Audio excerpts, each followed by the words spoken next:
حضرت موسیٰ علیہ السلام بنی اسرائیل کے جلیل القدر نبی ہیں۔ قرآن کریم میں 136 مرتبہ ان کا ذکر آیا ہے۔ اللہ تعالیٰ نے انہیں ہم کلامی کا شرف بھی عطا فرمایا ہے۔ ان کے والد کا نام عمران تھا۔ پیدائش کے بعد ان کی والدہ نے اللہ کے حکم سے انہیں ایک صندوق میں رکھ کر دریا میں بہا دیا۔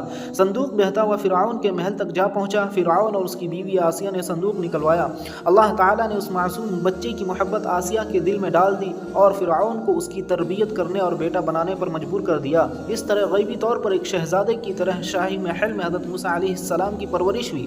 جب وہ جوان ہوئے تو انہوں نے ایک مظلوم اسرائیلی کی مدد کرتے ہوئے فرعون کی قوم کے ایک آدمی کو گھوسا مار دیا، جس کی وجہ سے وہ مر گیا۔ حضرت موسیٰ علیہ السلام اپنی جان کے خوف سے مصر چھوڑ کر مدین چلے گئے اور وہاں حضرت شعیب علیہ السلام سے ملاقات ہوئی تو انہوں نے حضرت موسیٰ علیہ السلام کی امانت داری کو دیکھ کر اپنی بیٹی صفورہ سے نکاح کر دیا۔ جب وہ اپنے اہل خانہ کو لے کر مدین سے مصر روانہ ہوئے تو راستے میں اللہ نے کوہ طور پر نبوت سے سرفراز فرمایا۔ پھر مصر پہنچ کر وہ بنی اسرائیل کی اصلاح میں مشغول ہو گئے۔